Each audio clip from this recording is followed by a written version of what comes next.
Everybody, welcome back to Tony the Mole Adams YouTube channel. And straight off the top, we both want to thank you for helping us hit that mark of 500 subs. We haven't been going really that long, and we only do a video a week, so it's a pretty good outcome for us. And that's only happened because of you for following us.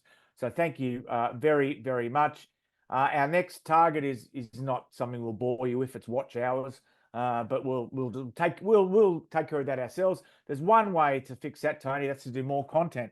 How are you?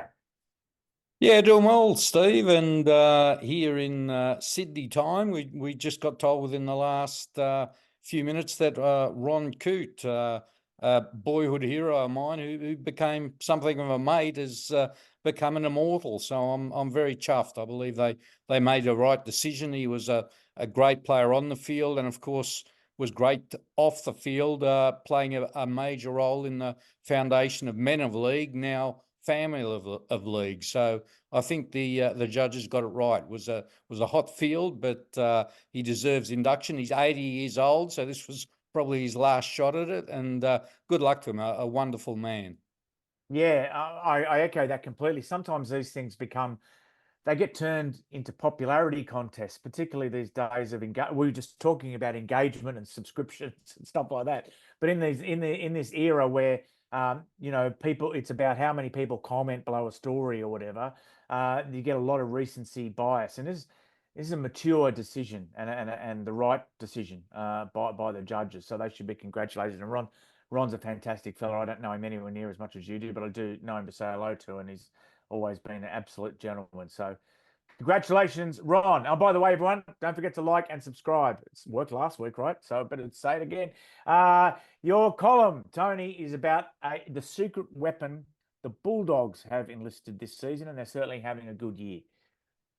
Yeah, that's right. And for those who don't know, the Bulldogs have gone from being the worst defensive team in the NRL to the best in the space of less than 12 months. So it's quite stunning. And I did a bit of digging. I spoke to Phil Gould and a few people at the Bulldogs to see what was behind this turnaround. And they all pointed to a Brazilian Jujitsu black belt grandmaster whose name is Alex Prates. And he's the wrestling coach. And I guess it's a sign of the times that a wrestling coach can become such a key man in a rugby league team. But for those who don't know the technicalities of it all, basically he teaches them how to hold players down for that split second longer, how to get them onto the ground without incurring the wrath of the referee. And obviously he's done a great job. I reached out to him to have a chat, and he brushed me, but I thought I may as well give him a rap because the players and the coaching staff think he's made the big difference. The Dogs, the big improvers, and the big question, just how far they'll go this year with this jiu-jitsu guy behind them. Excellent, Tony. And a lot of people, like everyone, seems to have organised internationals for the next couple of months. Malta, Jamaica, Wales, I think Lebanon are close to announcing something. But one country you just can't find out what their plans are: Australia. It's the biggest kept secret this side of the 14th Immortal. But the venues of the matches are obviously, because we don't know when they're being played or anything, but it's the Pacific Championships, everybody. We can tell you that. We can tell you Samoa aren't involved because they're coming up to the UK. But aside from that, we don't know much. But you've managed to find out one venue, and it's a city that hasn't had much international rugby league in the last few years. Yeah, well, I wrote this part for you, Steve, with your passion for international footy, but I can reveal it's 3 teams are going to be involved, the Kangaroos, the Kiwis, and Tonga. And the preliminary rounds will be in Brisbane, Christchurch, and Auckland, but the final will actually be in Sydney, now at Combank Stadium at Parramatta. Now, Sydney hasn't hosted a rugby league test match, as far as I can tell, since about 2017. So it'll break a very long drought, and long overdue when you consider Sydney. A lot of people still consider it the home of rugby league in this hemisphere. It's time we saw our Kangaroos in action. Let's hope the fans get out and support them, eh? That's very important. Mundine, Anthony the Man Mundine. He's back on the scene. That rhymes. What's the story? Yeah, look, he's someone who always polarizes the fans, isn't he? But he's mellowed, and I think he's become a fine role model, particularly for young Indigenous players. And he's put together a team. He's got a journo in there. He's got former Dragons chief executive and player Brian Johnson, and a player manager Cameron Phelps, who used to play over in England, who your English viewers will know well. And they've formed a sort of conglomerate, and what they're going to do is give these players, young players, life skills.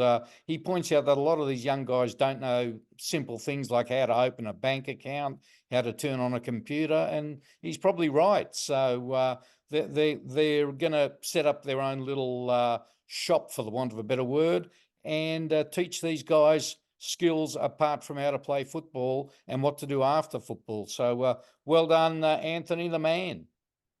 Now, our next item is about trolls, and so a lot of you who follow us, you've joined us recently, and we're grateful. If you go back through our videos, you'll see we once did an episode where we just posted the Zoom link online.